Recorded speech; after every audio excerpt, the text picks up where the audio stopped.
class, this is my week 3 video discussion on communication as a project manager. What are some of the key techniques, methods to communicate effectively as a project manager? As a project manager, you are the leader of the team and it's very important for you to have strong communication skills.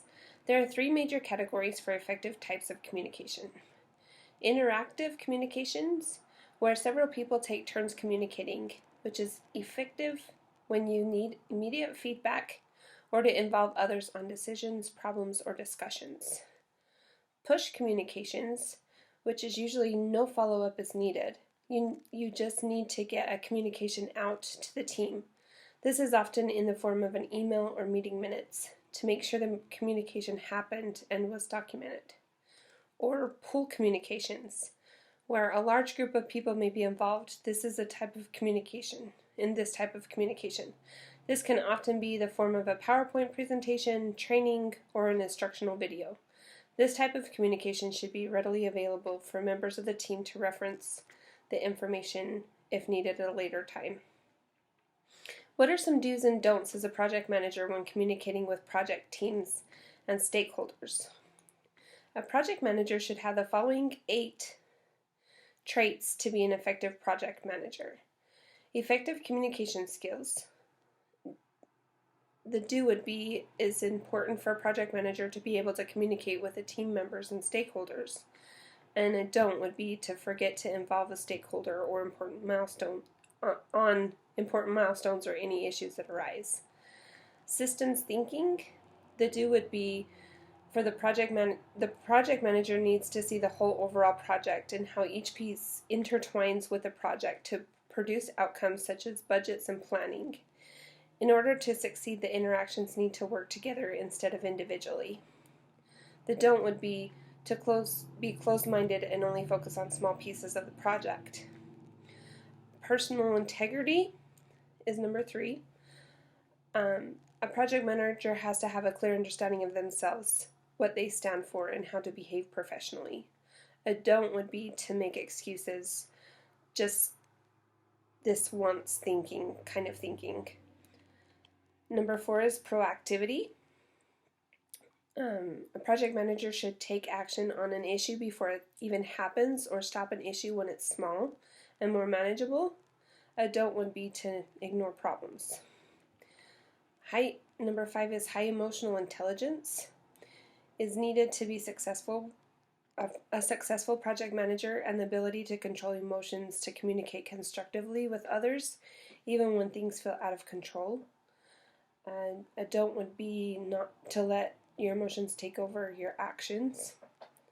Number 6 is general business perspective. General business fundamentals should be understood and considered for different functional disciplines and possibly even different businesses within a project. A don't for that one would be to show favoritism.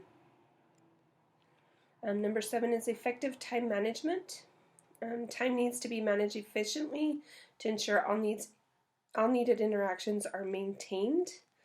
The don't for that one would be to waste time on unnecessary tasks. And number 8 is optimism. Keep a positive attitude and approach is essential for a project manager to keep the team positive and focused on the end goal. And a don't for that one would have to be to have a negative outlook on the project or the team. Next question is, what are the major components of the communication plan?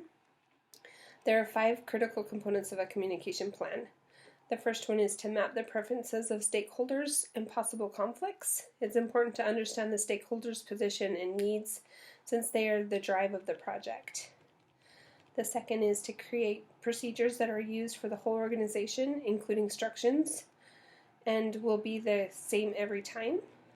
The third one is to become familiar with what the project details, such as the area, people you'll be interacting with, and the needs of everyone involved.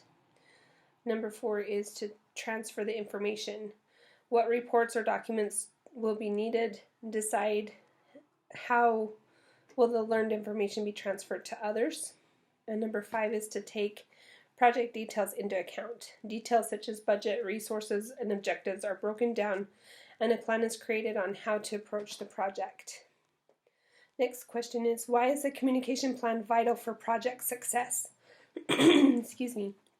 Communication is critical for a project to be successful because if information is communicated correctly, it can evade any confusion and save time on the project. Next question is, who's the most important person or group on the communication and why? I believe that the most important person is the person that is sending the information. It's their responsibility to ensure the information is factual, clear, and easy to understand.